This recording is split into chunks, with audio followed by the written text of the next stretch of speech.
ये है देविका। देविका पढ़ी लिखी और मॉडर्न लड़की है, लेकिन उसकी शादी ऐसे परिवार में हुई है जो गांव में रहता है। भले ही ये 21वीं सदी है, लेकिन देविका की ससुराल वालों की सोच वो तो 18वीं सदी से आगे बढ़ी ही नहीं।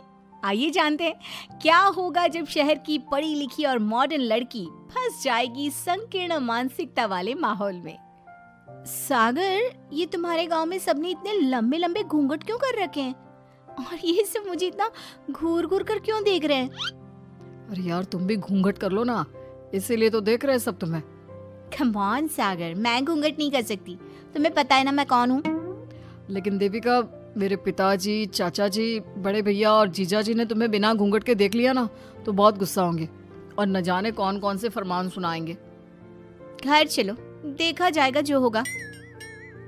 सागर देविका से कई बार कहता है कि वो घूंघट कर ले, लेकिन देविका सागर की नहीं सुनती और अपने ससुराल के दरवाजे पर पहुंच जाती है। जब देविका वहां पहुंचती है तो देखती है कि उसकी सास बिमला, चाची सास कम्मो और जेठानी सुजाता ने लंबा सा घूंघट कर रखा था, पर उनकी ननद वीना ने घूंघट नहीं किया हुआ था। लेकिन हाँ, उसने सर पर सलीकी के साथ दुपट्टा जरूर ओढ़ा हुआ था। सागर अपनी पत्नी को सबसे मिलवा रहा होता है, तभी सागर के पिता जोगिंदर बोलते हैं, सागर, तूने बहू को इस घर के तौर तरीके नहीं समझा। हमारे घर की औरतें बिना घूंघट के किसी पर आए मर्द के सामने नहीं आती और तू इसे ऐसे ही ले आया। पिताजी, मैं समझा दूंगा, वो नई नई शहर से आई है ना, इसलिए उसे पता नहीं है। सागर की बात सुनकर उसके चाचा जी महेंद्र बोलते हैं, ये बात तो तुझे गांव में कदम रखते ही अपनी बीवी को समझानी चाहिए थी। हमारा गांव में बहुत नाम है, तेरी बीवी ऐसे गांव भर में घूमेगी तो क्या इज्जत रह जाएगी हमारी। ये बोलकर जोगिंदर और महेंद्र वहां से चले जाते हैं। शाम को घर की सारी औरतें खाने की तैयारी करती है। खाना तैयार हो जाता है, लेकिन घर की कोई भी औरत खाना नहीं खाती। बहुत रात हो जाती है, तब देविका कहती है, सासू माँ, खाना बने हुए तो देर हो गई, रात भी बहुत हो गई है, हम लोग खाना क्यों नहीं खा रहे हैं? अरे बहू, ये क्या बोल रही हो? हमारे यहाँ घर की औरतें तब तक खाना नहीं खाती जब तक घर के मर्द खाना ना खा ले। लेकिन इतनी देर हो गई, आप सबको भूख नहीं लग रही क्या? तभी देविका की जेठानी सुजाता कहती है, लग तो रही है, लेकिन यहाँ की यही रीत है, ये निभानी तो पड़ेगी ना। भाभी जी, ये रीत नहीं है, औरतों को प्रताड़ित करने का एक तरीका है। अगर इस घर के आदमी पूरी रात नहीं आए तो आप पूरी रात खाना नहीं खाओगी क्या? देविका ये बोलकर सीधा सागर के पास जाती है। सागर उसे समझाता है, देविका, यहाँ ऐसा ही होता है, तुम थोड़ा सब्र कर लो, पिताजी और चाचा जी आते ही होंगे, फिर हम सब खाना खाएंगे। सागर देविका को समझा ही रहा था, तभी देविका की ननद वीना आकर कहती है, सागर, खाना खाने आ जाओ, पिताजी और चाचा जी आ गए हैं। चलो देविका, तुम्हारा इंतजार खत्म हुआ। सागर खाने के लिए बैठ जाता है। जब सब खाना खाने बैठते हैं तो देविका भी बैठ जाती है। सागर धीरे से उसे कहता है, अरे देविका, ये क्या कर रही हो? तुम इस तरह हमारे साथ खाना नहीं खा सकती। मगर क्यों सागर, मुझे भूख लगी है, सब लोग खा रहे हैं तो मैं क्यों नहीं खा सकती? ये हमारे घर का नियम है, पहले घर के आदमी खाते हैं और बाद में औरतें। लेकिन सागर, हमारे घर में तो ऐसा कोई नियम नहीं है। देविका और सागर में बहस छिड़ जाती है। तब सागर का बड़ा भाई कहता है, सागर, तेरी बीवी को एक बार में समझ में नहीं आता क्या कि इस घर की औरतें मर्दों के खाना खाने के बाद ही खाना खा सकती है? भैया, मैं देविका को यही समझा रहा था। मुझे तो लग रहा है कि इसके दिमाग में कोई बात ही नहीं बैठती एक बार में। भैया, मेरे दिमाग में बात तब बैठेगी ना जब आपकी बात कोई ढंग की होगी। अरे आखिर क्यों घर की औरतों को आप लोगों की बात खाना मिलेगा? हाँ, अब से पहले घर की किसी औरत ने घर की किसी मर्द से इस लहजे में बात नहीं की थी, इसलिए वो सब देविका की बात सुनकर हैरान रह गए। तभी सागर की जीजा और वीना के पति कल्याण जी कहते हैं, ये क्या है सागर, इस घर की दीवारों को औरतों की इतनी ऊंची आवाज सुनने की आदत नहीं है। अपनी बीवी को बोल जरा होश से काम ले और चुपचाप चली जाए। क्यों चली जाऊं मैं चुपचाप? इस घर की औरतें आपकी हर बात बर्दाश्त कर लेंगी, लेकिन मैं शहर की पढ़ी लिखी लड़की हूँ। आपके कोई भी फालतू के रीति रिवाज मैं नहीं बर्दाश्त करने वाली। इस तरह देविका ने सारे घर की औरतों के लिए मिसाल पैदा कर दी। जोगिंदर के घर में पहली बार किसी महिला ने विरोध का स्वर उठाया है। ये बात घर के किसी मर्द को बर्दाश्त नहीं हो रही है। तभी जोगिंदर कहता है, महेंद्र, मोहन, इस बेशर्म लड़की को कमरे में बंद कर दो और आज इसे कोई खाना नहीं देगा। अगर किसी ने इसे खाना दिया तो मैं उसे जिंदा नहीं छोड़ूंगा। महेंद्र और मोहन उसे कमरे में बंद कर देते हैं और उसे खाना भी नहीं देते। रात के 3 बज जाते हैं। भूख की वजह से देविका को नींद भी नहीं आती। तभी उसे कुछ महसूस होता है। ऐसा लग रहा है कोई दरवाजा खोल रहा है, लेकिन इतनी रात को कौन हो सकता है? कहीं सागर तो नहीं? देविका उम्मीद भरी नजरों से दरवाजे की तरफ देखती है, लेकिन दरवाजा खोलने वाला सागर नहीं बल्कि विमला और कम्मो है। माँ जी, चाची जी, आप दोनों? बहू, ये ले, हम तेरे लिए खाना लाए हैं, खा ले। और ये बात ना तो किसी को बताना मत कि हमने तुझे खाना दिया है, नहीं तो हमारे मर्द मार मार कर हमारा बुरा हाल कर देंगे। माँ जी, आप यहाँ इतना घुट घुट कर क्यों रहती हो? देविका, अब तू भी इस घर की बहू है, तू भी हमारी तरह रहना सीख ले। इस घर के कायदे कानून अपना ले। इस घर के मर्द तो कभी बदलने वाले हैं नहीं बहू, तो तू ही बदल ले अपने आप को। माँ जी, बदलाव अच्छे के लिए हो तो हमें बदलना चाहिए। बेकार और बेतुकी बातों का तो विरोध करना चाहिए। दोनों ने देविका को समझाने की कोशिश की, लेकिन देविका ने उल्टा उन्हें ही समझा दिया। इसी तरह एक दिन देविका किसी बात पर जोर जोर से हंस रही थी। तभी देविका की सास विमला ने उसे टोकते हुए कहा, अरे बहू, तू इतनी जोर जोर से क्यों हंस रही है? हमारे घर की औरत इतनी जोर जोर से नहीं हंसती। विमला अपनी बहू को समझा रही थी कि तभी महेंद्र बोलता है, अरे कम्मो, कौन है ये औरत जो बेशर्मों की तरह जोर जोर से हंस रही है? तभी कम्मो और देविका बाहर आ जाती हैं। जी जी, वो मैं हंस रही थी चाचा जी। अब आप लोग हंसने पर भी पाबंदी लगाओगे क्या? तुम जैसी बदतमीज लड़कियों से मैं बात नहीं करना चाहता, लेकिन कान खोलकर सुन लो, इस घर की औरतें इतना जोर जोर से नहीं हंसती। और हाँ, तुम्हें पहले ही बता चुके हैं कि इस घर की दीवारों को औरतों की तेज आवाज सुनने की आदत नहीं है। इस घर की दीवारों को आदमियों की ऊंची आवाज सुनने की आदत है, लेकिन औरतों की नहीं। चाचा जी, आपके घर की दीवारें तो बहुत दोगली है। हर पाबंदी औरतों के लिए क्यों चाचा जी?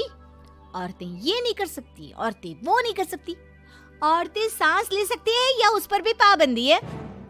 चुप हो जाना बहू, मत बोल और घूंघट कर ले। ये तेरे चाचा ससुर है, थोड़ा तो लिहाज कर। कम्मो के समझाने पर भी देविका चुप नहीं होती। वो महेंद्र से ऐसे ऐसे सवाल पूछती है जिनका जवाब उसके पास होता ही नहीं। महेंद्र गुस्से से सागर को आवाज देता है। महेंद्र की आवाज सुनकर घर के सभी आदमी बाहर आ जाते हैं। जी जी चाचा जी, आपने बुलाया? अपनी मुंह जोर बीवी को यहाँ से ले जाने तो कुछ अनर्थ हो जाएगा। क्या हुआ चाचा जी? तेरी बीवी जिस तरह से मुझसे बात कर रही है, छोटे बड़े की तमीज नहीं है इसे। कम से कम 7 दिन तक ये कमरे से बाहर नहीं निकलनी चाहिए। अगर इसे मैंने कमरे से बाहर देख लिया तो किसी की खैर नहीं, समझे? पर मैंने कुछ गलत नहीं बोला। सागर, जो सच है मैंने वही कहा है। देविका, चलो मेरे साथ। लेकिन सागर, मेरी बात तो सुनो। सागर देविका को वहां से ले जाता है। इसी तरह से कई दिन बीत गए। अब देविका अपने ससुराल में हर गलत बात का विरोध करने लगी, लेकिन जितना ज्यादा वो विरोध करती, उसके ससुराल वाले उस पर उतना ही ज्यादा अत्याचार करते। अब देखना यह है कि देविका अपने ससुराल वालों के अत्याचार को यूं ही सहती रहेगी। क्या उसके ससुराल में घूंघट में औरतों का दम इसी तरह घुटता रहेगा? अगर आप इन सवालों के जवाब जानना चाहते हैं ना, तो हमें कमेंट करके ज़रूर बताइएगा। और हमारी स्टोरी को लाइक, शेयर और चैनल को सब्सक्राइब करना ना भूलें। पिछले अंक में हमने देखा है कि देविका अपने ससुराल में हर गलत बात का विरोध करती, तो उसकी वजह से देविका पर उसके ससुराल वाले बहुत अत्याचार करने लगे। एक दिन देविका ने सचिन से कहा, सचिन, मैं तुम्हारे घर में नहीं रह सकती। तुम मुझे आज ही मेरे घर शहर भेज दो। मैं अपने मम्मी पापा के पास रहूंगी। क्यों देविका, तुम शहर क्यों जाना चाहती हो? यहाँ तुम्हें किस बात की परेशानी है? किस बात की परेशानी नहीं है सचिन? तुम्हारे घर के आदमी औरतों के साथ जानवरों जैसा व्यवहार करते हैं। मैं ऐसे माहौल में नहीं रह सकती। देखो देविका, तुम्हें यहीं रहना होगा। तुम्हारी शादी मुझसे हो गई है, अब मैं तुम्हारा पति हूँ और यही तुम्हारा घर है। अच्छा, तो तुम्हें याद है कि मैं तुम्हारी पत्नी हूँ। जब तुम्हारे पिताजी और चाचा जी मुझे एक एक हफ्ते के लिए कमरे में बंद कर देते हैं, तब तुम्हें क्यों याद नहीं आता कि जो औरत कमरे में बंद है वो तुम्हारी पत्नी है। जब तुम्हारे जीजाजी और भाई मुझसे बदतमीजी से बात करते हैं, मुझे खाने के लिए कुछ नहीं देते, तब भी तुम्हें याद नहीं आता कि मैं तुम्हारी पत्नी हूँ। देखो देविका, तुम बेकार की बातें मत करो। तुम यहाँ ढंग से रहोगी, सबकी बात मानोगी तो कोई तुम्हें कुछ नहीं कहेगा। इस तरह जानवर की तरह रहना, ढंग से रहना है तो सॉरी सचिन, मैं नहीं रह सकती। मैं आज ही अपने घर जाऊंगी। ये बोलकर देविका अपना सामान पैक कर लेती है और घर से जाने लगती है। सचिन भी उसके पीछे पीछे चलता है और उसे समझाने की कोशिश करता है। जब ये सब जोगिंदर ने देखा तो बोल पड़ा, बहू, यह सब क्या हो रहा है? कहाँ जा रही हो? सचिन, बताओ अपने पिताजी को कि कहाँ जा रही हूँ मैं। तुम्हें शर्म नहीं आती अपने पति का नाम लेते हुए? मैं अपने पति का नाम ले रही हूँ, इसमें आपको क्या परेशानी है? आपका नाम तो नहीं ले रही हूँ ना। देविका, ये किस तरह से बात कर रही हो तुम पिताजी से? जिस तरह से करनी चाहिए उस तरह से कर रही हूँ बात। इससे अच्छी तरह से मैं तुम्हारे घर के किसी भी आदमी से बात नहीं कर सकती। तीनों की बात सुनकर घर के बाकी लोग भी वहां आ जाते हैं। तभी जोगिंदर कहता है, हमारे घर की औरतें अपने मर्दों का नाम नहीं लेती। तुम्हारे शहर में होता होगा, लेकिन हमारे यहाँ पर ऐसा कुछ नहीं होता। बहू, सचिन तुम्हारा पति है, तुम उसका नाम मत लिया करो। तुम अपने पति का नाम लेने की जगह ए जी, ओ जी, सुनो जी कहा करो। पति ना परमेश्वर होता है। तो परमेश्वर का तो हम नाम लेते हैं। क्यों माँ जी, क्या आप अपने इष्ट देव का नाम नहीं लेती?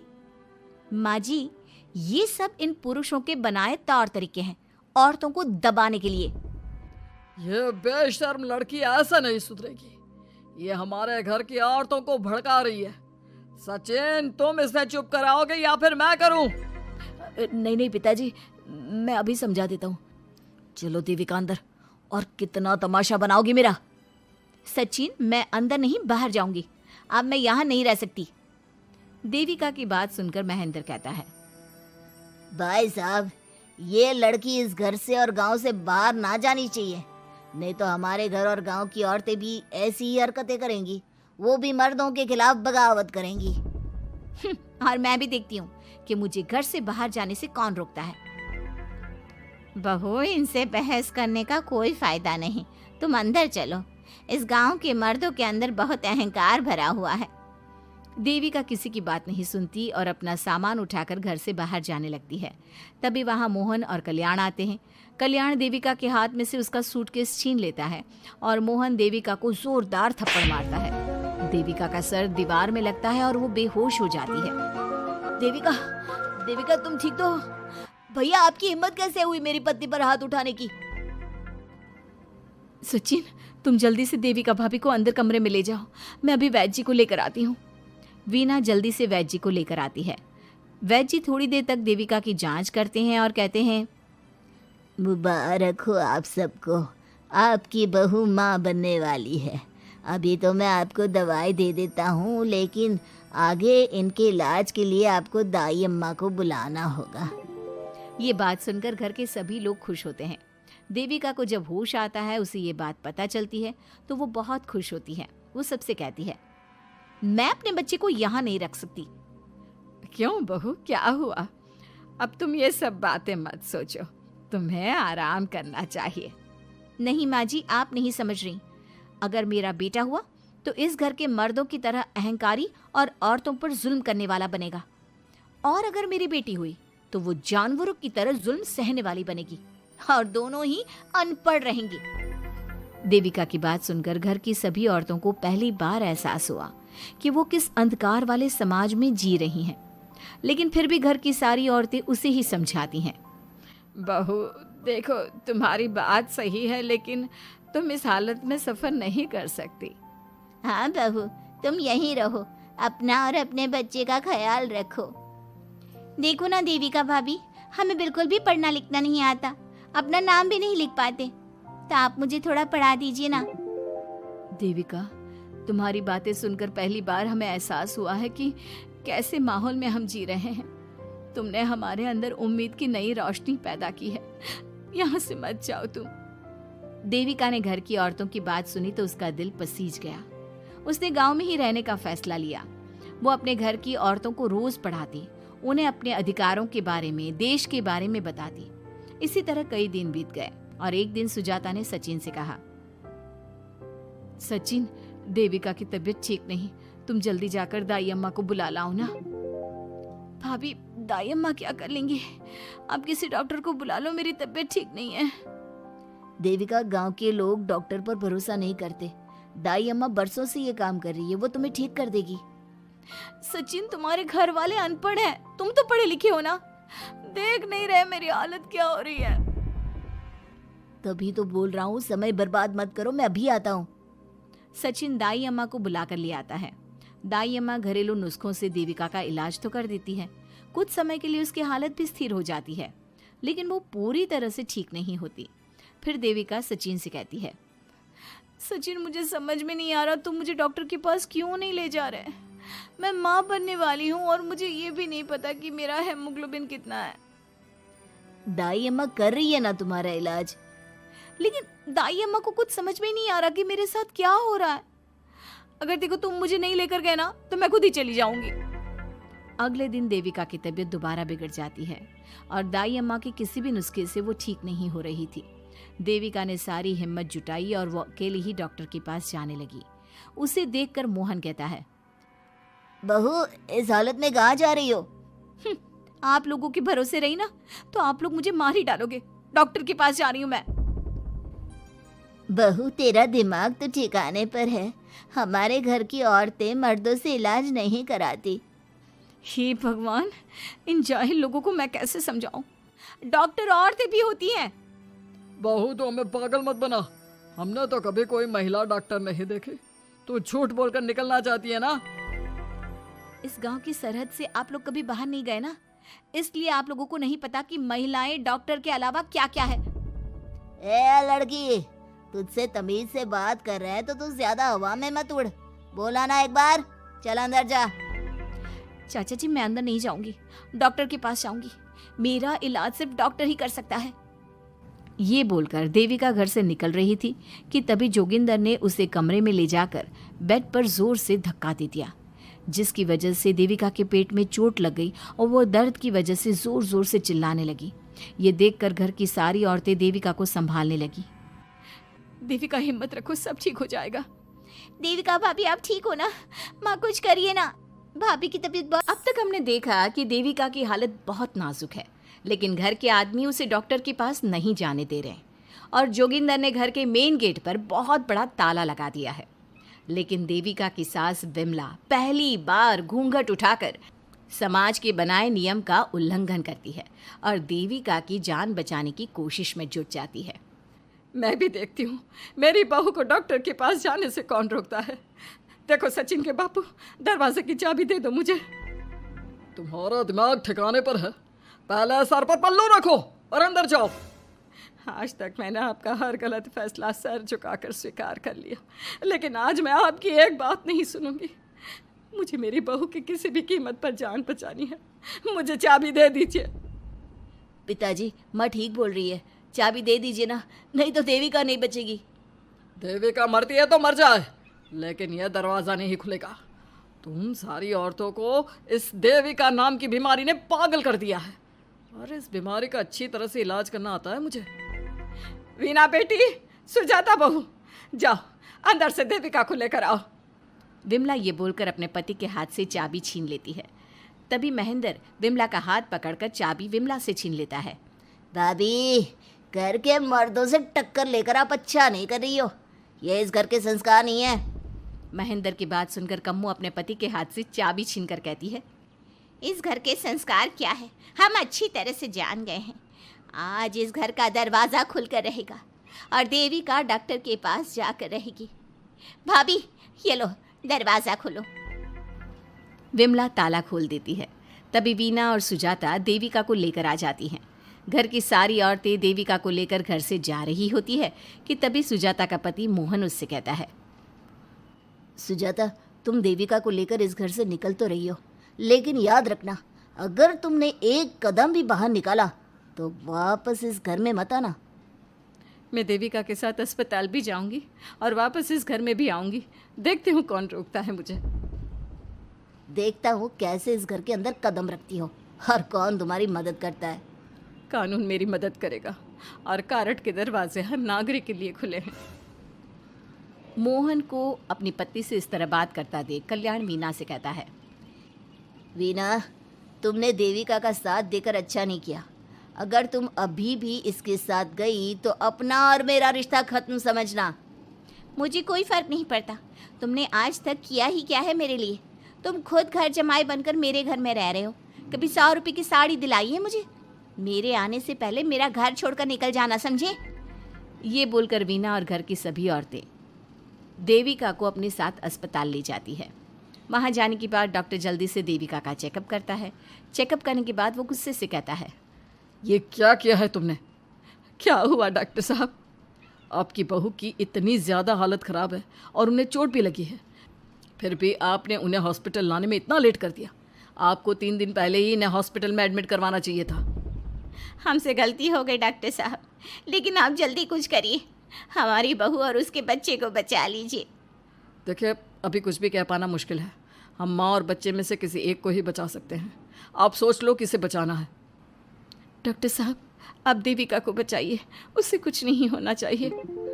देखिए, हमें देविका का ऑपरेशन करना पड़ेगा। आप इनके पति को बुलाइए, हमें कुछ पेपर पर साइन करवाने हैं। डॉक्टर की बात सुनकर सभी औरतें सोच में पड़ जाती हैं।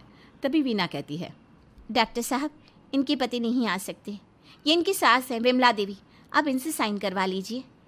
लेकिन पेशेंट की हालत इतनी नाजुक है, इनके पति है कहाँ? वो अपने आदमी होने का धर्म निभा रहा है। पति धर्म के बारे में उसे कुछ नहीं पता। डॉक्टर साहब, वो नहीं आएगा। क्या क्या करना है आप मुझे बताइए। थोड़ी देर बाद डॉक्टर देविका का ऑपरेशन शुरू कर देते हैं। जब वो ऑपरेशन थिएटर से बाहर आते हैं तो कहते हैं, आप लोगों की किस्मत अच्छी है, देविका भी सुरक्षित है और उसका बच्चा भी। डॉक्टर, बेटा हुआ है या बेटी? बेटा हुआ है। सब लोग बहुत खुश होते हैं। कुछ दिन तक देविका उसी हॉस्पिटल में रहती है और उसके ससुराल की औरतों ने उसका बहुत ध्यान भी रखा। अब देविका कुछ हद तक ठीक हो गई। डॉक्टर ने देविका को घर जाने की इजाज़त दे दी, लेकिन सभी सोच में पड़ गए।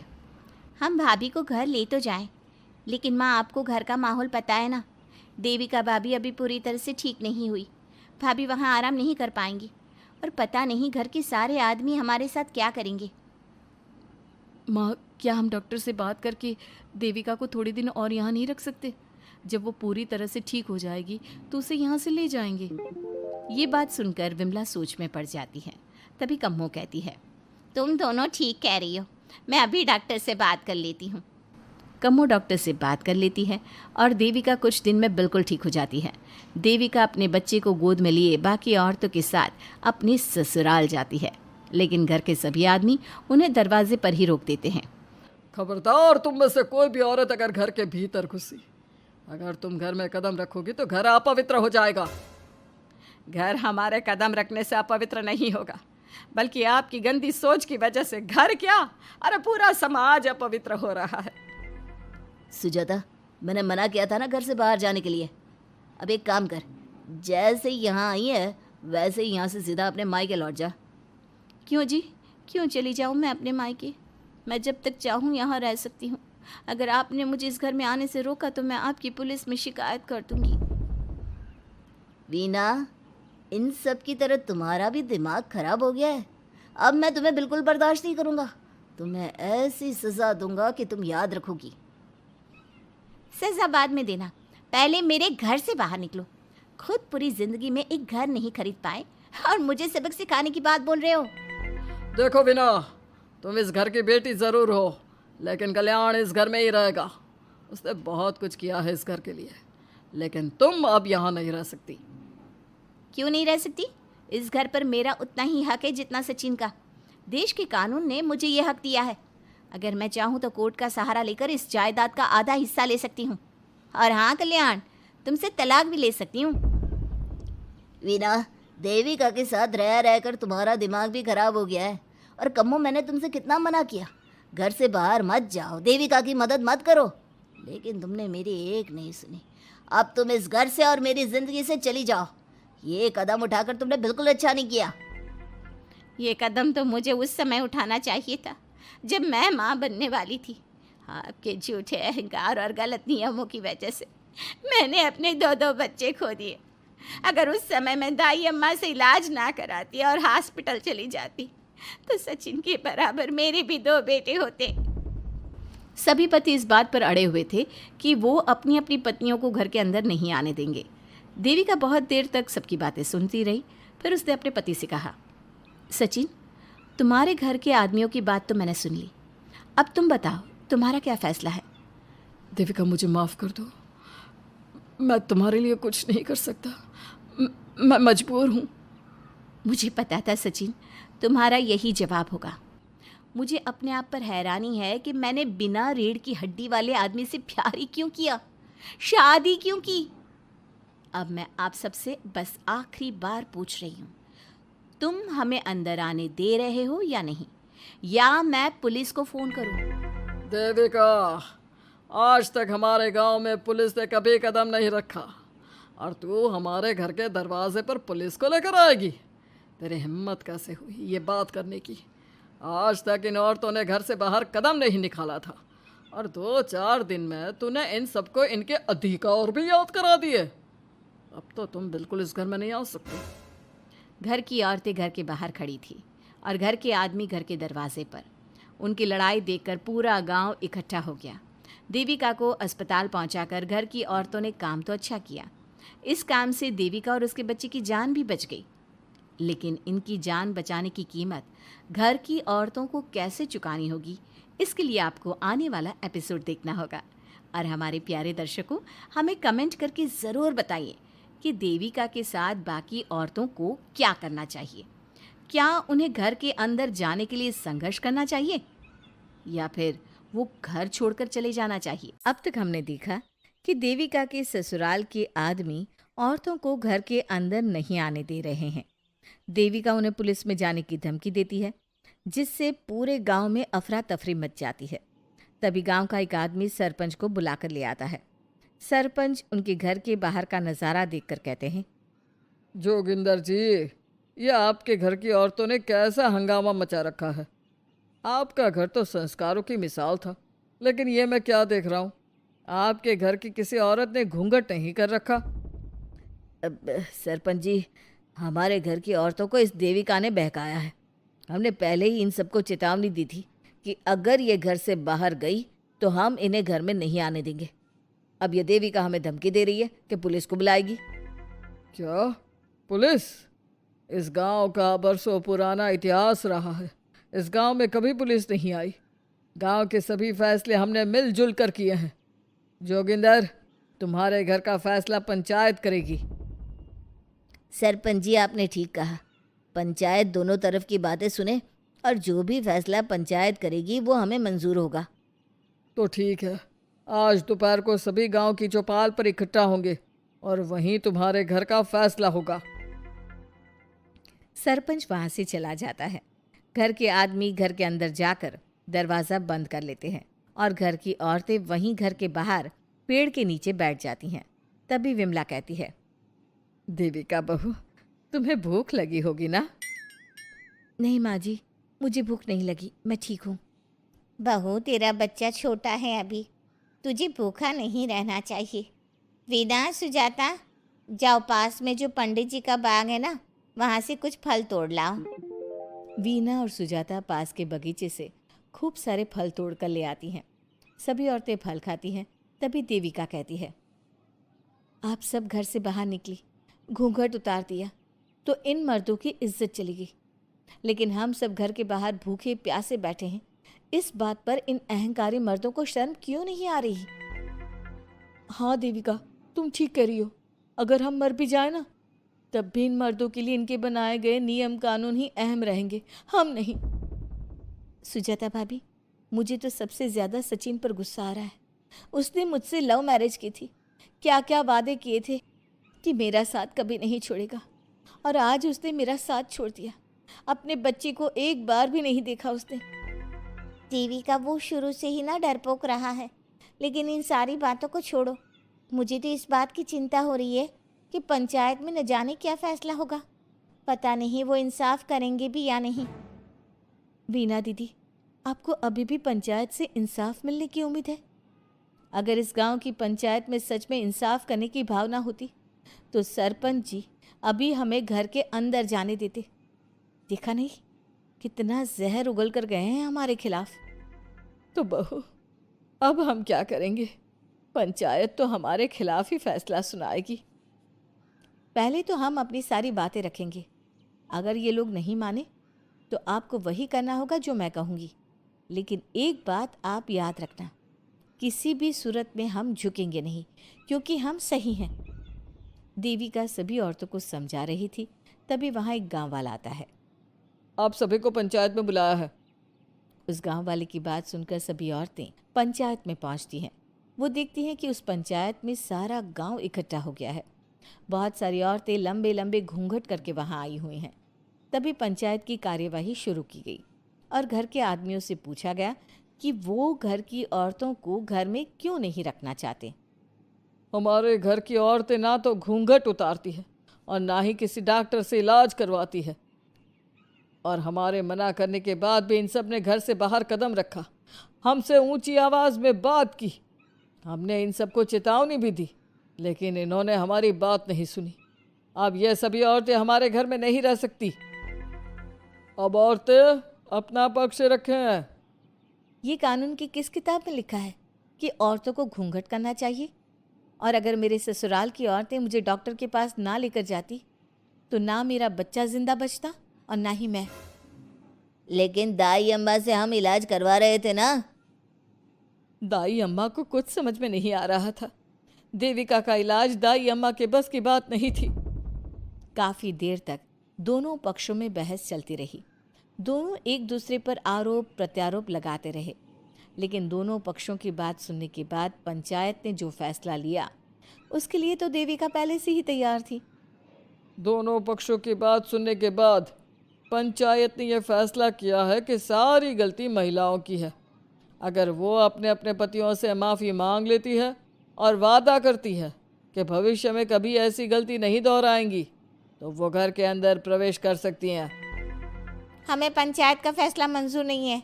हमने कोई गलती नहीं की जो हम माफ़ी मांगे। और किस बात का वादा करें हम? हमने देविका की जान बचाई है, तो आप हमसे भविष्य में किसी की जान न बचाने का वादा ले रहे हैं क्या? अगर तुम्हें पंचायत का फैसला मंजूर नहीं है तो तुम सबको घर में नहीं पुरानी हवेली में रहना होगा, जो अब खंडहर बन चुकी है। यह खंडहर तुम्हारे घर के सामने ही है। सरपंच जी, आपका फैसला सही नहीं है। एक बार और सोच लीजिए इस फैसले के बारे में। ओ शहर की छोरी, 4 किताबें क्या पढ़ ली, हमें सही गलत का पाठ पढ़ाएगी? तुझे पता नहीं कि पंचायत का फैसला यहाँ सदियों से चलता आया है और लोग उसी को मानते आए हैं। अच्छी तरह जानती हूँ सरपंच जी। अगर मैं चाहूँ तो आपके इस फैसले को कोर्ट की चौखट तक ले जा सकती हूँ। पुलिस को बुलाकर अभी घर के अंदर जा सकती हूँ। पंचायत और घर के आदमियों की शिकायत पुलिस में कर सकती हूँ और अपने बच्चे को उसका हक दिलवा सकती हूँ। लेकिन नहीं, मैं ऐसा नहीं करूँगी। मैं उसी खंडहर में रहूँगी और इस गांव के आदमियों को दिखा दूँगी कि औरत खंडहर को भी महल बना सकती है, और वो भी बिना किसी आदमी की मदद के। सारे गांव की औरतें देविका की बातें सुनकर हैरान हो जाती है। उनका जीवन घूंघट और घर के 4 दीवारी के बीच में ही था। कोई औरत अपने हक के लिए पंचायत से भी टकरा सकती है, ये बात उन्होंने पहली बार सुनी थी। अब देविका घर की औरतों के साथ खंडहर में चली जाती है। माँ जी, ये खंडहर तो काफ़ी पुराना है। भाभी, खंडहर पुराने ही होते हैं। मुझे तो डरावना भी लग रहा है। मैं डर की वजह से कभी इस खंडहर के आसपास भी नहीं आई, लेकिन मुझे क्या पता था कि एक दिन इसी में रहना पड़ेगा। ये तो टूटा फूटा भी पड़ा है। माँ जी, एक काम करते हैं, ये खंडहर तो काफ़ी बड़ा है, इसलिए एक हिस्से की साफ सफाई करके उसे ही रहने लायक बना देते हैं। बाद में धीरे धीरे पूरा खंडहर ठीक कर लेंगे। हाँ बहू, तुम ठीक कह रही हो। विमला भाभी और मैं इस खंडहर के टूटे हुए हिस्सों पर मिट्टी और ईंटें लगा देते हैं। सुजाता और विना, तुम साफ सफाई कर लो। सभी औरतें मिलकर खंडहर के एक हिस्से को सुधारना शुरू कर देती है और काफ़ी देर तक मेहनत करने के बाद वो उस हिस्से को काफ़ी हद तक अच्छा कर लेती हैं। और इसी तरह रात हो जाती है। सभी औरतें बैठकर बात करती है। माँ, हमने इस खंडहर को घर तो बना दिया है, लेकिन ये घर चलेगा कैसे? हाँ माँ जी, मैं भी यही सोच रही हूँ। और हम सब तो बड़े हैं, गर्मी सर्दी भूख कुछ भी आसानी से बर्दाश्त कर सकते हैं। लेकिन देविका का बेटा बहुत छोटा है, उसे तो हमें अच्छी तरह से पालना होगा ना। मैं भी यही सोच रही हूँ कि आगे हमें क्या करना चाहिए। कम्मो और मैं मिलकर मिट्टी का चूल्हा और मिट्टी के बर्तन बना देते हैं। कुछ दिन के लिए खाने का इंतज़ाम भी हो जाएगा, क्योंकि यहाँ पर खेत और बाग बगीचे आसपास ही हैं। कहीं से कुछ भी ले सकते हैं। पहले आप मुझे ये बताइए कि आप सब लोगों को आता क्या है? मतलब कोई ऐसा काम जिसका आपको शौक हो, जो आपने बचपन से किया हो। बहू, तेरे दिमाग में चल क्या रहा है? माँ जी, बहुत कुछ चल रहा है। बस अब हमारा सारा ध्यान इस बात पर होना चाहिए कि हम अपने लिए अच्छे से अच्छा क्या काम कर सकते हैं। आप सब हिम्मत से और समझदारी से काम लो, फिर देखना हम इस खंडहर को भी महल बना देंगे। इसके लिए सबसे पहले हमें आत्मनिर्भर बनना होगा। देविका सभी को समझा रही थी, तभी उसका बेटा रोने लगा। उसने अपने बेटे को गोद में उठाया और उसे चुप कराने लगी। अब देविका के सामने सबसे बड़ी चुनौती थी कि वो किस तरह से ससुराल की औरतों को आत्मनिर्भर बनाए और किस तरह से अपना घर चलाए। हमारे प्यारे दर्शकों, अब आप बताइए, देविका और घर की सभी औरतों ने अपने पतियों से माफी ना मांगकर सही किया या गलत? क्या उनका खंडहर में रहने का फैसला सही था? अब देविका को क्या कदम उठाना चाहिए, हमें कमेंट में ज़रूर बताना। हमारी कहानी को लाइक, शेयर और चैनल को सब्सक्राइब करना मत भूलना। अब तक हमने देखा कि पंचायत के फैसले के अनुसार घर की सारी औरतें खंडहर में रह रही हैं। अब देविका के सामने सबसे बड़ी चुनौती ये है कि घर की औरतों को आत्मनिर्भर कैसे बनाया जाए। देविका ये सब सोच ही रही थी कि तभी उसकी नज़र मिट्टी के बर्तनों पर गई। अरे, ये इतने सुंदर सुंदर मिट्टी के बर्तन किसने बनाए हैं? ये बर्तन तो माँ जी और चाची जी ने बनाए हैं। अरे वाह, इतने सुंदर बर्तन तो मैंने आज तक नहीं देखे। माँ जी, चाची जी, आपने ये कहाँ से सीखा? अरे बहू, ये तो हम बचपन से बनाते आ रहे हैं। ये स्टील, पीतल और कांच के बर्तन तो अब चले हैं। पहले तो मिट्टी के बर्तन में ही लोग खाना खाते थे। ठीक है, तो हम दोबारा से मिट्टी के बर्तनों में लोगों को खाना खाना सिखाएंगे। वीना दीदी और सुजाता भाभी, आप दोनों बताओ, आप दोनों को क्या क्या आता है? मुझे तो खाना अच्छा बनाना आता है, बस खाना बनाने के अलावा मैंने कभी कुछ किया ही नहीं। और वीना दीदी, आप बताओ, आपको क्या क्या आता है? पता नहीं, मैंने बचपन से यही सुना है कि लड़कियों को ये नहीं करना चाहिए, लड़कियों को वो नहीं करना चाहिए, इसलिए मैंने कभी कुछ किया ही नहीं। देविका, वीना को सिलाई, कढ़ाई और बुनाई बहुत अच्छी आती है। हाँ, आती तो है, लेकिन बहुत अच्छी नहीं। बहुत अच्छी भी आ जाएगी। अब देविका और बाकी सभी औरतें गांव में सबके घर जाती हैं और गांव की सभी औरतों से मिलकर कहती हैं, भाभी जी, अगर आपको अपने या अपने घर वालों के लिए कपड़े सिलवाने हो तो आप मुझसे ही सिलवाना। बहन जी, मिट्टी का चूल्हा, बर्तन या मटका बनवाना हो तो मुझसे ही बनवाना। मैं और विमला दीदी आपके घर के सारे बर्तन बना देंगे। भाभी, आप कभी किसी काम में व्यस्त हो और खाना ना बना पाओ ना, तो आप मुझे बता देना, मैं आपके घर के लिए खाना बना दूंगी। वो क्या है ना, आप तो सारा दिन खेतों में काम करती हो और कभी कभी खाना भी नहीं बना पाती होंगी, इसलिए। इस तरह घर की औरतें जी जान से अपने अपने कामों में लग जाती है। धीरे धीरे उनका काम बढ़ जाता है और वो अपने खंडहर को ठीक करने में लग जाती हैं। वहीं दूसरी ओर घर के सारे आदमी घर का काम संभाल नहीं पा रहे थे। अरे भाई कल्याण, चाय तो पिला दे, जमाना हो गया अच्छी चाय पिए हुए। आप भी ना घर के दामाद से क्या क्या काम करवाते हैं? अभी लाता हूँ चाय। कल्याण, तुम दामाद नहीं बेटे हो, इसलिए इस घर के सुख दुख, घर के काम और बाहर के कामों में तुम्हारा सहयोग तो होना ही चाहिए ना। इतने में कल्याण चाय बनाकर ले आता है। जैसे ही सचिन चाय पीता है तो उसके मुंह से चाय निकल जाती है। जीजा जी, ये क्या बनाया है? इतनी कड़वी चाय? इससे अच्छा तो करेले का जूस होता है। देख सचिन भाई, मैं तो ऐसी ही चाय बनाता हूँ, पीनी है तो पी, नहीं पीनी है तो अपने आप बना ले। मैं खाना बनाने जा रहा हूँ और अकेला नहीं बना सकता, आप में से कोई मेरी मदद करो। सचिन मेरी चाय की बुराई कर रहे थे ना, तुम जाओ अब खाना बनाओ। सचिन और मोहन दोनों खाना बनाने में लग जाते हैं। मोहन भिंडी काटकर कढ़ाई में छोड़ देता है और उसमें पानी डाल देता है। आपने भिंडी में पानी क्यों डाला? शायद पानी नहीं डलता, पता नहीं, लेकिन माँ ने कभी भिंडी में पानी नहीं डाला था। लेकिन बिना पानी के भिंडी बनेगी कैसे? मतलब गलेगी कैसे? बिना पानी के बनाएंगे तो चिपक नहीं जाएगी कढ़ाई से? पता नहीं, चलो देखते हैं कैसे बनती है भिंडी। भैया कितने दिन हो गए ना अच्छा खाना खाए हुए।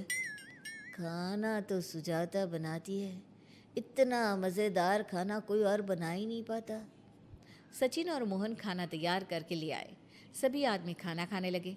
खाना बना तो बहुत बुरा था, लेकिन किसी ने बिना कुछ कहे खाना खा लिया। तभी जोगिंदर ने कहा, घर की हालत कितनी बुरी हो रही है, जगह जगह जाले लगे हैं। 2 दिन से तो किसी ने झाड़ू भी नहीं लगाई घर की। हाँ, और घर में गंदे कपड़ों के ढेर लगे हैं। मेरे पास तो यह आखिरी कुर्ता ही बचा है पहनने के लिए। कल्याण, मोहन, तुम किसी नौकर को रख लो ना। हमने 1-2 लोगों से बात की थी नौकर के लिए, लेकिन कोई घर में काम करने के लिए तैयार ही नहीं है। गांव के सभी लोग खेतों में ही मजदूरी कर रहे हैं। घर के सभी आदमी घर के काम में लगे रहते हैं, तो वो अपने खेतों पर भी ध्यान नहीं दे पाते और उन्हें हर महीने आर्थिक रूप से नुकसान उठाना पड़ता है। धीरे धीरे उनके घर की हालत खराब होने लगती है। एक दिन कल्याण सबसे कहता है, घर को तो औरत ही संभाल सकती है, हमारे बस का नहीं है घर संभालना। हमें किसी तरह से उस सब को वापस इस घर में लाना ही होगा। अरे कल्याण बेटा, पंचायत का फैसला था कि औरतें हमसे माफ़ी मांगे, लेकिन उन्होंने माफ़ी नहीं मांगी।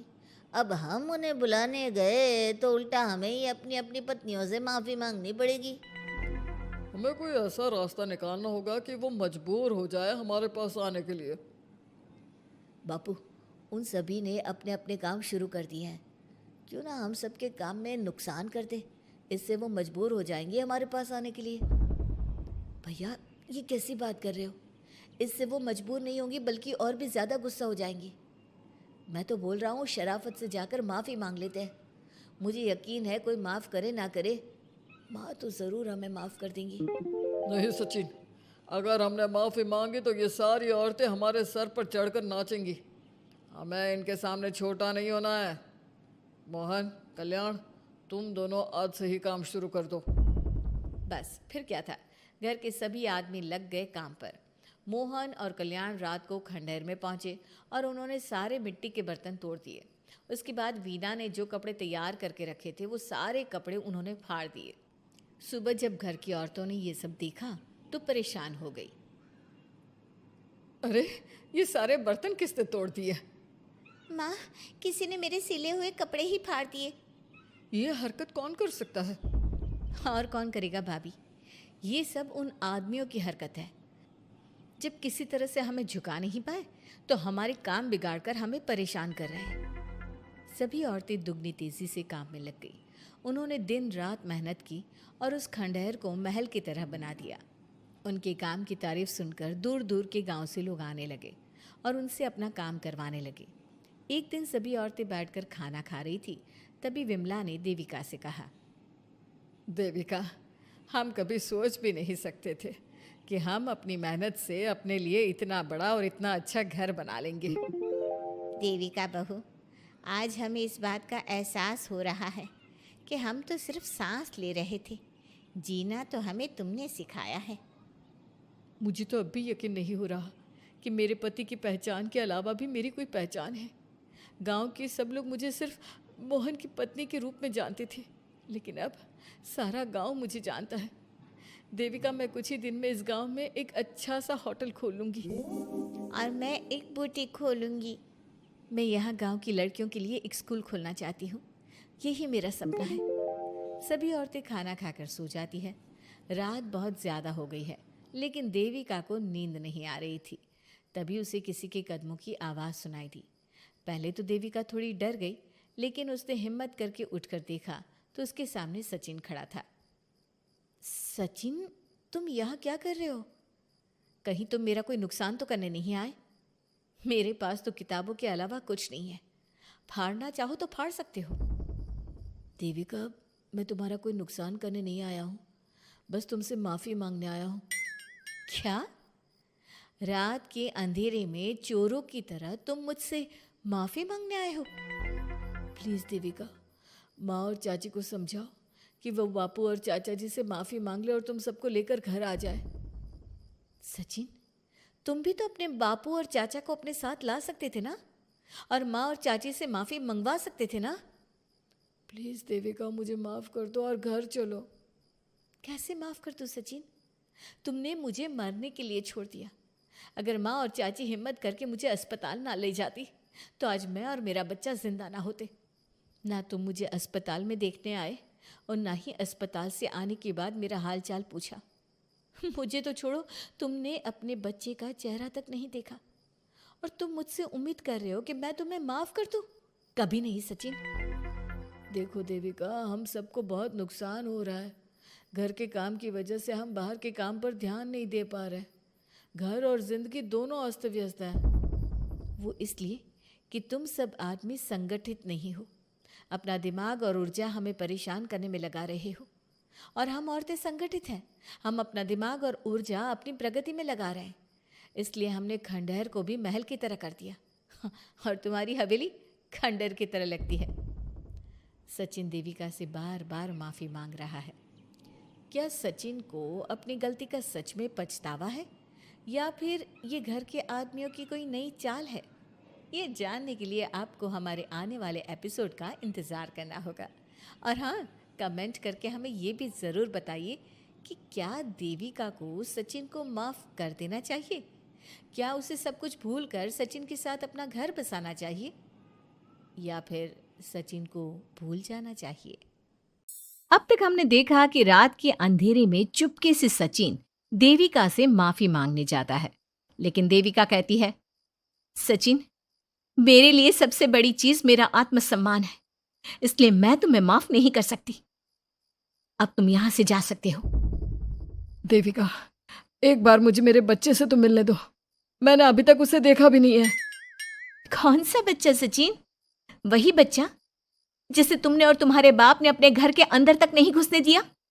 आज अचानक बच्चे की याद कैसे आ गई? देखो सचिन, चले जाओ यहां से। मेरे बच्चे के सामने और मेरे सामने फिर कभी मत आना। सचिन जब घर जाता है तो घर के सभी आदमी उसे डांटने लगते हैं। इतनी रात को कहाँ गया था सचिन? देविका से माफी मांगने। तुझे शर्म नहीं आई अपनी बीवी से माफी मांगते हुए? घर की इज्जत का कुछ ख्याल है कि नहीं? लेकिन चाचा जी, आखिर अपनी ही पत्नी से माफी मांगने में कैसी शर्म? लो जी लो, नवाबजादे पूछ रहे हैं कि कैसी शर्म। अरे मुझे अभी तक यह समझ में नहीं आता कि देविका तेरी पत्नी है या तू देविका की पत्नी है। जीजा जी, पति पत्नी एक समान होते हैं, और माफी मांगने से कोई छोटा बड़ा नहीं होता। काश मैंने पहले अपनी पत्नी का साथ दिया होता। आज मैं आखिरी बार आपको समझा रहा हूं कि आप सब भी अपनी पत्नियों से माफी मांग लो। देविका ने तो मुझे माफ नहीं किया, शायद माँ, चाची, भाभी और दीदी ही आप सबको माफ कर दे। सचिन सभी को समझाने की बहुत कोशिश करता है, लेकिन कोई भी उसकी बात नहीं सुनता। वहीं दूसरी ओर सुजाता के हाथ का बना खाना सारे गांव में फेमस हो गया था, तो उसने एक बहुत अच्छा सा होटल खोल दिया। देविका, मैं चाहती हूँ मेरे होटल की सबसे पहली ग्राहक तुम ही हो, क्योंकि तुम्हारी वजह से ही आज मैं अपना खुद का होटल खोल पाई हूँ। क्यों नहीं भाभी? लेकिन भाभी, आपको अब अपने होटल में ना सिर्फ इंडियन खाना बनाना है, बल्कि इटालियन, चाइनीज और फ्रेंच खाना भी बनाना होगा। सुजाता सभी औरतों को अपने होटल का खाना खिलाती है। खाना खाने के बाद कम्मो कहती है, अरे बहू, इतना अच्छा खाना तो मैं भी नहीं बना सकती। तू तो वो हो गई, क्या क्या कहते हैं उसे? मास्टर शेफ चाची जी। हाँ, मास्टर शेफ। बहू, अब तेरा होटल चलेगा नहीं बल्कि दौड़ेगा। हाँ बहू, तूने सच में खाना बहुत स्वादिष्ट बनाया है। अब वीना बेटी, तुझे क्या करना है? अपना बुटीक कब खोलेगी? माँ, कल ही कर देती हूँ। दुकान और सिलाई मशीनों का सारा काम हो गया है और वर्कर भी आ जाएंगे। तो ठीक है फिर, अच्छे काम के लिए देर नहीं करनी चाहिए। देविका, मैं चाहती हूँ कि मेरी दुकान का इनॉग्रेशन तुम करो। आखिर तुम्हारी वजह से तो मेरा बुटीक खुल रहा है। अगले दिन वीना भी अपना बुटीक खोल लेती है। उसका बुटीक भी चलने लगता है। माँ, आजकल ना कस्टमर ज़्यादा हो गए हैं। बुटीक में जो वर्कर है वो वर्कर कम पड़ रहे हैं। मुझे और वर्कर की ज़रूरत है। बेटी, गांव में तो तुझे कोई मिलने से रहा। अच्छे वर्कर तो शहर से ही मिलेंगे। हमें भी कुछ लोगों की ज़रूरत है जो हमारे बर्तन शहर ले जाकर बेच सके। देविका बहू, अब तू ही कुछ कर। ठीक है माँ जी, मैं अपने पापा से बात करती हूँ। वो अखबार में इश्तिहार दे देंगे तो कई वर्कर आ जाएंगे। कम्मो और विमला के बनाए बर्तन भी दूर दूर तक बिकने लगे। सभी औरतें देखते ही देखते बहुत फेमस हो गई। अब देविका ने गांव में अपना स्कूल भी खोल लिया। सभी गांव की लड़कियां स्कूल जाने लगी। एक दिन देविका ने सभी से कहा, माँ जी, मैंने स्कूल तो खोल लिया है और गांव की लगभग सारी लड़कियां भी आ रही हैं, लेकिन कल से आप सब भी आएंगी, गांव की सभी औरतों के साथ। देविका बहू, कैसी बात कर रही है तू? इस उम्र में हम स्कूल जाते हुए अच्छे लगेंगे क्या? माँ जी, पढ़ने की कोई उम्र नहीं होती और आप सबको मैंने कितना कुछ तो सिखा दिया है। अगर आप सब स्कूल पढ़ने आएंगी तो इससे गांव की सभी औरतों को हिम्मत मिलेगी। लेकिन बहू, अब हमें पढ़ने की क्या जरूरत? अब तो हम बूढ़े हो गए हैं। चाची जी, जरूरत है पढ़ने की, और पढ़ने की कोई उम्र नहीं होती। अब देविका लड़कियों को पढ़ाने के साथ साथ गांव की औरतों की शिक्षा पर भी ध्यान देने लगी। कुछ दिन में घर की सभी औरतों के बारे में राज्य के बड़े बड़े मंत्रियों को पता चला और वो सीधा उनके गांव उनसे मिलने पहुंचे। देविका जी, आपकी वजह से पूरे गांव का नाम रोशन हो गया है। जगह जगह आपके घर की सभी औरतों की तारीफ हो रही है। हाँ देविका जी, आप सभी के बारे में सुनकर हम अपने आप को रोक नहीं पाए और आपसे मिलने आ गए। देविका जी, हम आपको और आपके घर की सभी औरतों को सम्मानित करना चाहते हैं और आपके स्कूल के लिए डोनेशन भी देना चाहते हैं। इस तरह मंत्री और गांव के सभी लोग देविका के साथ साथ उसके घर की सभी औरतों को प्रतीक चिन्ह देकर, फूलों की माला पहनाकर और शॉल देकर सम्मानित करते हैं। इसके अलावा देविका के स्कूल के लिए भी बहुत पैसा देते हैं। जिस पंचायत ने देविका के खिलाफ फैसला सुनाया था, उस पंचायत को अपने फैसले पर आज पछतावा हो रहा था। उधर घर के आदमियों की हालत और भी खराब हो रही है। बापू, चाचा जी, अब सचिन ने आपको समझाया था कि सबसे माफ़ी मांग लेते हैं, तब आपने हमारी बात नहीं सुनी। अब देखिए, सभी का राज्य में कितना नाम हो रहा है। खुद मंत्री जी उनको सम्मानित करने आए हैं। बापू, मोहन और सचिन ठीक कह रहे हैं। हमारी हालत तो दिन पे दिन खराब होती जा रही है। ना तो हम घर का कोई काम कर पा रहे हैं और ना ही बाहर का। तुम लोग ज़रूरी बात सबसे आखिर में बताते हो। ये बात तुम लोग पहले भी तो बता सकते थे। भैया, हमें सबसे माफ़ी मांगनी चाहिए और सबको यहाँ बुला कर लाना चाहिए। ठीक है, तुम सब यही चाहते हो तो चलो, आज ही घर की सभी औरतों को घर ले आते हैं। घर के सभी आदमी चल देते हैं सभी औरतों से माफ़ी मांगने के लिए। जैसे ही वो औरतों के पास पहुंचते हैं, सभी हैरान हो जाती हैं। कम्मो, ये सब यहाँ क्यों आए हैं? पता नहीं, लगता है आज फिर झगड़ा करने आए हैं हमसे। अगर आज कल्याण ने मुझे कुछ बोला तो इसे छोड़ूंगी नहीं मैं। मैं भी नहीं छोड़ूंगी मोहन जी को। ना इनका भरता बनाया तो मेरा नाम भी सुजाता नहीं। शांत रहो आप सब, देखने तो दो क्या कहते हैं। सभी आदमी अपनी अपनी पत्नियों से माफ़ी मांगते हुए कहते हैं, कम्मो, मुझे माफ़ कर दो, मैं तुम्हें घर ले जाने आया हूँ। तुम्हारे बिना घर बहुत सुना लगता है विमला, घर चलो। सुजाता, मैंने जो भी तुम्हारे साथ किया उसके लिए मैं बहुत शर्मिंदा हूँ। मुझे तुम्हारी और तुम्हारे हाथ के बने खाने की बहुत याद आती है। तुम मेरे साथ घर चलोगी ना? वीना, वो घर मेरा नहीं तुम्हारा है और मैं नहीं चाहता कि तुम मेरी वजह से अपना घर छोड़ दो। इसलिए अपने घर चलो और हम सबको माफ कर दो। अपने पतियों की इस तरह माफी मांगने से सभी औरतें अपने पतियों को माफ करके उनके साथ जाने को तैयार हो जाती हैं, लेकिन देविका घर आने से मना कर देती है। सभी औरतें उसे समझाती है। देविका बहू, अब घर जाने में क्या दिक्कत है? मांग तो ली सबने माफी। देख तो सचिन भी कितना शर्मिंदा है। हाँ बहू, हमारी लड़ाई तो यही थी कि ये हमसे माफी मांग कर इज्जत के साथ घर ले जाए। अब घर चलने से तेरी शादी बच सकती है। चाची जी, मैं पहले भी बता चुकी हूँ, अब दोबारा से फिर कह रही हूँ, मेरे लिए शादी से बड़ा है आत्मसम्मान। आप लोगों की शादी आपकी मर्जी से नहीं हुई है, लेकिन मेरी शादी मेरी मर्जी से हुई है। इसलिए शायद आप लोगों को फ़र्क नहीं पड़ता कि आपके पति ने आपके साथ क्या किया, पर मुझे इस बात से बहुत फ़र्क पड़ता है कि मेरे पति ने मुझे अपने बराबर नहीं समझा, और इसलिए मैं उसे माफ़ नहीं कर सकती। देविका, मैं अपने बर्ताव के लिए बहुत शर्मिंदा हूँ। तो जिंदगी भर शर्मिंदा रहना। और हाँ, आप सब इनके साथ जाना चाहती हैं तो जाइए, लेकिन मेरी एक बात हमेशा याद रखिएगा, शादी सिर्फ एक रस्म होती है। इस रस्म में पति और पत्नी बराबर के हिस्सेदार होते हैं, ना कोई छोटा होता है और ना कोई बड़ा। इसलिए यदि आपका पति आपको सम्मान दे तो बदले में उसे सम्मान दो, नहीं तो वो जैसा करे आप भी वैसा ही करो। देविका सचिन के साथ नहीं जाती है और अपने बेटे के साथ वहीं रहने का फैसला करती है।